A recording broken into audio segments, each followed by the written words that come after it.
All right, rock and roll. Welcome, one and all, to the Scorched Earth Political Podcast. I'm your host, John. And if you could kindly hit that like and subscribe button. In this podcast, we welcome all, friend and foe, sinner and saint. And if you're really feeling risque, leave a comment. I don't know. I've actually had quite a few trolls lately. It's kind of nice. I always like getting into the little tit-tat, tic-tac, going back and forth with them. And you know what we have here? We're getting more subscribers. We try to have as much of an honest and open dialogue about what's going on in the political scene. I think legacy media is a little too much corrupted by exactly corporate interest, money, politics, and government interference. So this is where we're taking no prisoners, telling no lies, and we're going to burn it all down, and off we go. Let's also start with Happy Cinco de Mayo to everybody. May 5th. Yesterday was May the 4th be with you. A little Star Wars thing from my buddy Scott. And I'm going to tell a little Cinco de Mayo joke. Okay? What did the plate say on Cinco de Mayo? Tonight, the dinner's on me. Yeah, maybe I ought to stick to my day job, right?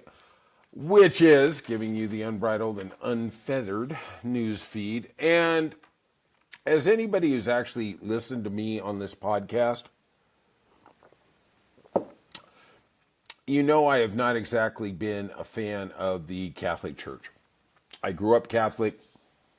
I went to Catholic school. I was an altar boy. And it is a beautiful religion.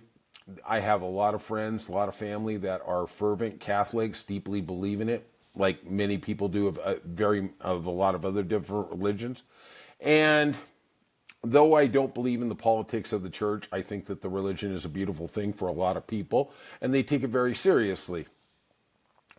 And I really don't even know how to start with this story. It's more of just how my gut is. Back, let's get back to how I feel about the church. Like I've said, I've been very harsh on the church for what I consider the way they have covered up the abuse scandal in the last 45 years. Let's make no mistake, it's went back hundreds of years, but it's only been discovered by papers like the Boston Globe, etc. in the last 45 years. We've put just a sliver of light on this gross, grotesque situation, sexual perverts, pedophiles that permeate the Catholic Church, and also the way they are so misogynistic against women. But, you know, we're not going to go back down there. My feelings are pretty well known. But what happened on Friday, I really don't even know how to understand. I really don't even know how to get my head around it. On Friday, there was an AI-generated picture of Donald Trump as the Pope. Here's the picture. He is in full Pope clothing. That is a white cassock. He's got the Pope hat on, which means he is the head of the Catholic Church. And they actually, the Trump White House actually shared that photo on the official White House website. And there is anywhere between 800 million and a billion Catholics in the flock, and they are in mourning about Pope Francis's passing. He was a pope truly of the people. He reached out to very, very underserved minorities, the LGBTQ community. He reached out to divorcees. There used to be a rule. One of the big tenets is the sacrament of communion, and the church rule was that if you got divorced and didn't get absolution from your marriage, you could never receive communion again. And this pope actually reached out to them and said, no, we do welcome with open arms divorcees in our church, which was a huge thing. And there's been a lot of backlash from the conservative wing inside there, but the pope stood his ground. Was he perfect? No, I'm not saying that, but he was a good man. He seemed to be a good man, as much as we can tell from 12,000 miles away. And Pope, and to see Trump mocking the Pope, I don't understand what the humor is. I went on multiple sites, and a lot of his evangelical followers thought this was funny. And I think I like to think I have a sense of humor. I have a modicum of laughter. But at the end of the day, I don't see what's funny here. I don't see him as being the Pope. To me, and I'm not a sensitive guy, he's mocking the Catholic Church. You know, I did a couple shorts tonight about this, and he's making fun that he is going to lead the church. He's not Catholic. He doesn't go to church regularly. He's a known adulterer. Believe me, this guy ain't celibate. Ask E. Jean Carroll. Right? I mean, or the 28 women who accused him of sexual assault, you know, in the I can do what I want because I'm a celebrity, you know, Hollywood access tape. I just, for the life of me, and I know, we all know I'm not a fan of Trump. We know that, okay? But I just don't see what's funny about this. And I've asked Catholic friends, and they say, oh, he's just having a joke. Well, there's tens of millions, hundreds of millions of people who take the Pope as a very reverential figure. To bring somebody else in, I don't know. I mean, honestly, I don't know.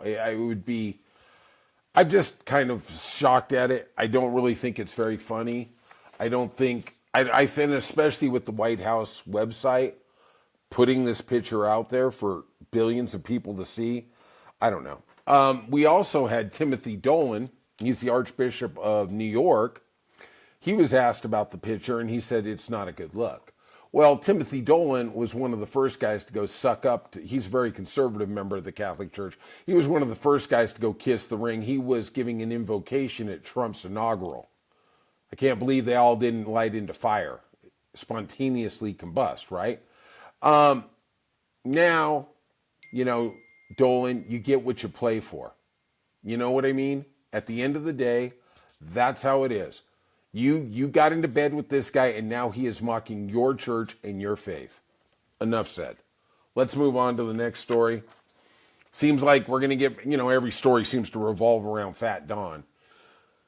So Donald Trump on Sunday told NBC News that he plans to hold several events, military parades, on Flag Day.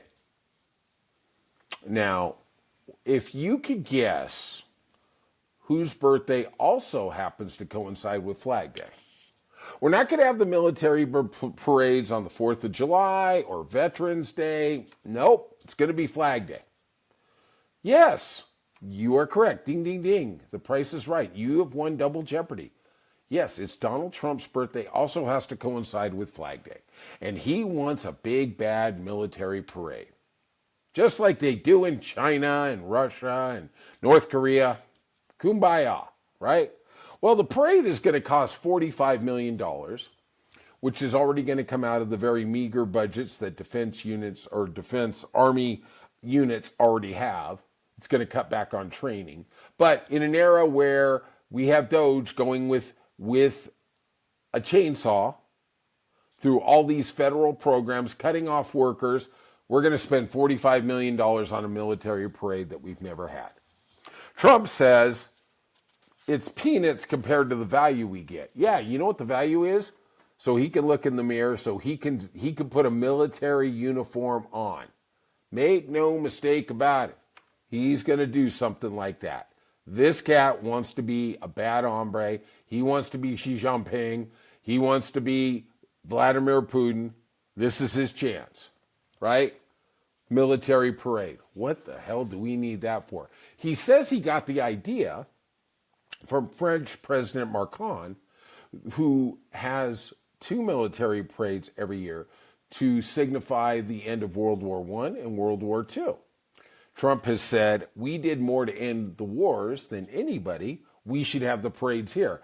What Fat Don doesn't seem to remember is we fought the wars over in France in the European theater. They weren't here. There wasn't tanks here. People weren't getting slaughtered on American soil. The French are celebrating. The English are celebrating. The Italians, well, you know, I guess they aren't really celebrating. But they were on the wrong side in World War II. But at the end of the day, because they lost their brothers, sisters, mothers, fathers in those terrible wars on their soil. Duh. Does Donald Trump not understand that? Duh. I swear to God, this guy has literally the IQ. I'm not, you know what, Chub Chub, our favorite squirrel, is smarter than Trump. I'm just saying it. All right. So Donald Trump, you've heard everything you could about tariffs. We're going to give you some tariffs, and we're going to really take it up. President Trump on Sunday said he is going to extend his trade war to the cinema. Yes, I said the cinema. Movies. Trump, in an Evening Post on Truth Social, said he has instructed the Commerce Department and the U.S. Trade Representative to place a 100% tariff on films that are produced outside the U.S. imported into America. Exactly how do you do that? I mean, they're sending a canister of film. How are you doing that? I mean, okay, let's say it costs $20 million to shoot a film over in a foreign country. Are you taxing everything that they spent over there? And this just in, what if they lie? Oh, it was only $2 million. Yeah, whatever, right? What he also doesn't understand is the fewer films we have coming in, the less there is to be in theaters. Do you know how theaters survive? Every ticket you buy, half goes to the theater, half goes to the movie studio. $10 ticket, 5 goes to the... If they don't have a film, the theater doesn't make that money. I mean, really. Is this guy just really... Is there something like tariff fetish? Does he have a tariff fetish? That just came to me. Yeah, I think this guy has a tariff fetish. You know? I'm going to have to think about that a little more. He said the movie industry in America is dying a very fast death. Not true. Other countries are offering all sorts of incentives to draw our filmmakers and studios away from the U.S. Well, they're actually doing it in the United States. Georgia, Texas are some of the biggest hotbeds for movies because they offer incredible incentives to shoot the films here. All right. Isn't it business? Therefore, I am authorizing the Department of Commerce and the United States Trade Representative to immediately begin the process of instituting a 100% tariff on any and all movies coming into our country that were produced in foreign lands. You know, I almost just can't believe it. We want movies made in America again. All right. Hollywood seems to still be here. I don't know. Maybe I'm thinking of something else. But, okay. Doesn't make sense. How do you tax it? It's a film. It's a film. They can say there's no value on it. The value only happens after it gets to the box office and people buy tickets to go see it. It's not like, oh, you know, this is a $100 million film. Yeah, right. Right. So they're going to pay $100 million. Right. No, they're just going to say it costs $2 million. How are you going to prove them wrong? That's all they're going to do. God, this guy is just a knucklehead, man. This is just a knucklehead. All right, final story of the night. And I kind of actually like this story. President Trump says he is directing the government to reopen and expand Alcatraz, the notorious former prison on the hard-to-reach island in the San Francisco Bay that has been closed for more than 60 years. Seems like he's busy on Truth Social. I hope little Donnie doesn't get his fingers in an uproar. I hope he don't split a nail. Said Sunday night, he wrote, "For too long, America has been plagued by vicious, violent, and repeat criminal offenders." Does that include you, Don? Didn't you get 43 felonies a couple years ago? Yeah, maybe I'm missing. I'm thinking of someone else, I'm sure. The dregs of society who will never contribute anything other than misery and suffering. Yeah, I think I found that out on November 5th of last year. When we were a more serious nation, in times past, we did not hesitate to lock up the most dangerous criminals and keep them far away from anybody they could do harm. We have a guy with 43 felonies who's in the White House. Can we get him a suite at Alcatraz? Just saying.